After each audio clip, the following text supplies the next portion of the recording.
Hi అండి అందరికీ.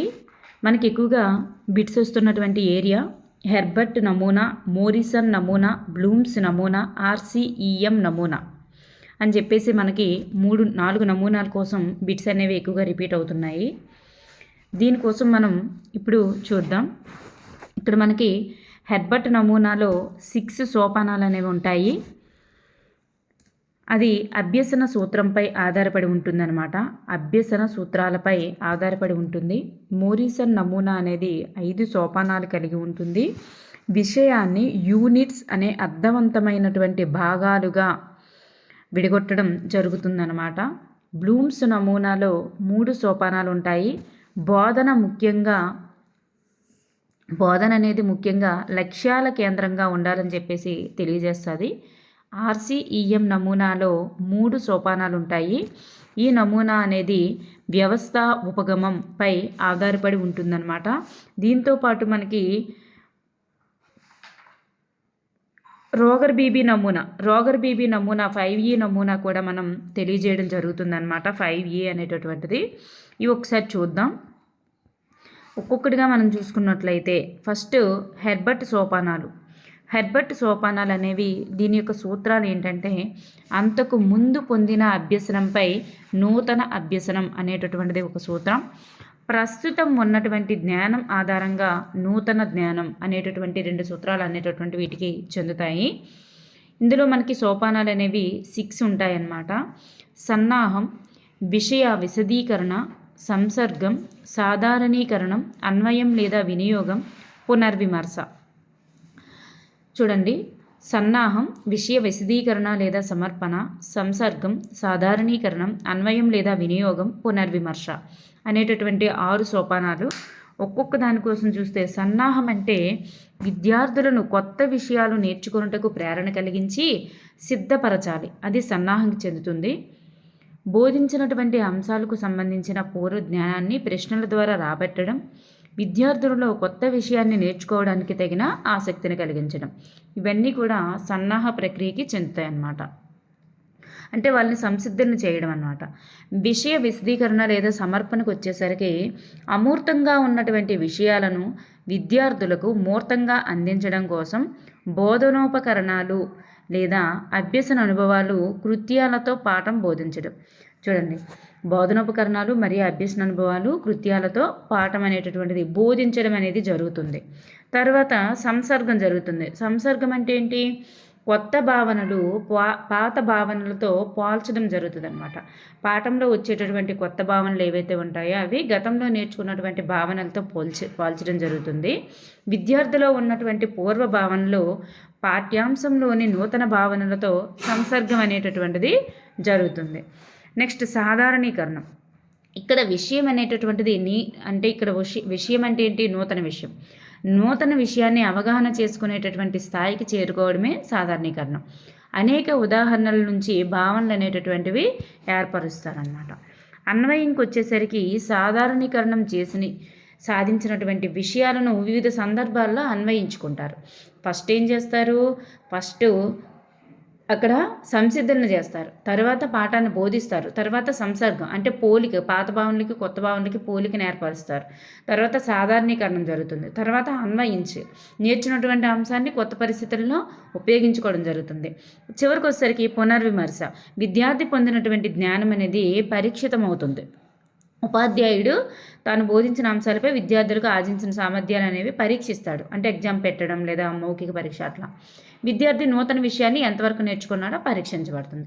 ఇట్లా సోపానాలు అనేవి హెర్బర్ట్లో ఉంటాయి. మోరిసన్ సోపానాలకు వచ్చేసరికి కోడ్ ఇక్కడ చూస్తే అప్రసావ్యవ అని వస్తుంది. అంటే అన్వేషణ, ప్రదర్శన, సాంశీకరణ, వ్యవస్థీకరణ, వల్లెవేయడం. అన్వేషణ లేదా శోధన, ప్రదర్శన, సాంశీకరణ, వ్యవస్థీకరణ, వల్లెవేయడం అనేటటువంటి 5 సోపానాలు అనేవి ఉంటాయి. ఇక్కడ అన్వేషణ లేదా శోధన అంటే హెర్బర్ట్లో సన్నాహాన్ని పోలుతుంది. అంటే ఫస్ట్ ఉంది కదా, సన్నాహాన్ని పోలి ఉంటుంది. అంటే ఇక్కడ కూడా పూర్వజ్ఞాన పరిశీలనే జరుగుతుంది అన్నమాట. సంసిద్ధిని చేయడం పూర్వజ్ఞాన పరిశీలన. ప్రదర్శనకు వచ్చేసరికి నూతన విషయాలు బోధించడం. సాంశీకరణకు వచ్చేసరికి వైయక్తిక భేదాలను గుర్తించడం.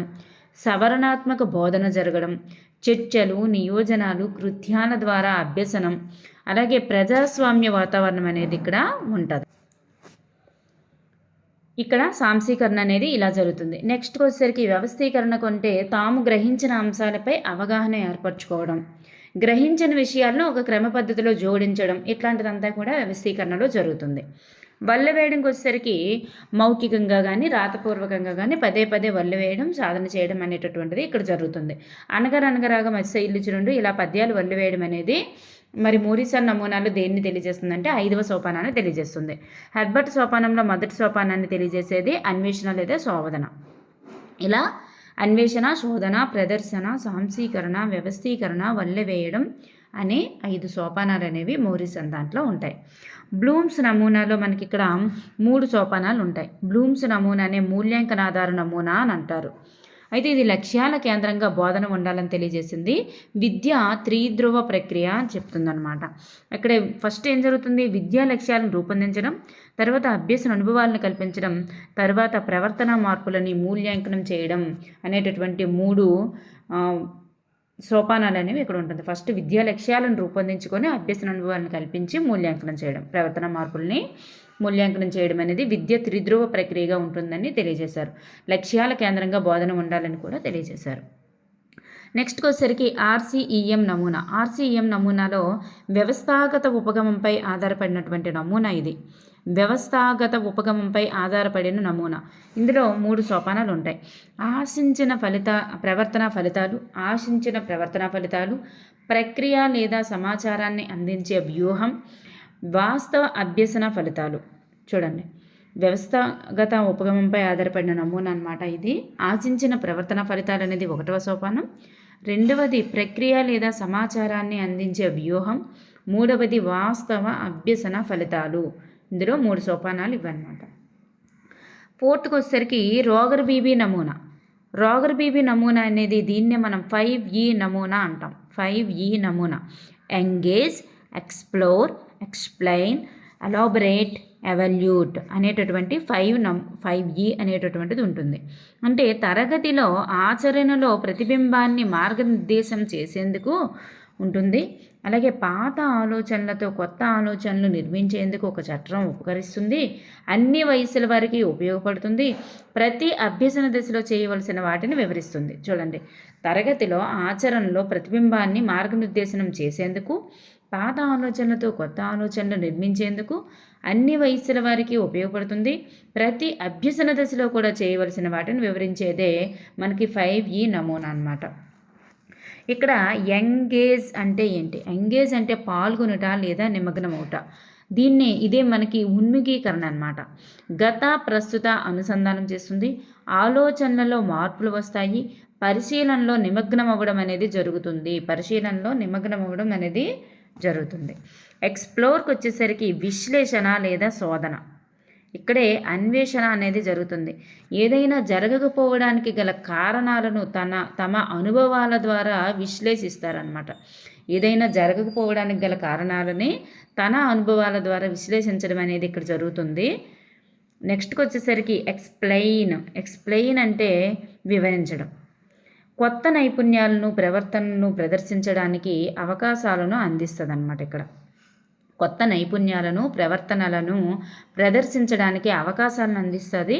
అభ్యసన స్థాయిని మెరుగుపరచడానికి కూడా అవకాశం కలిగి ఉంటారు.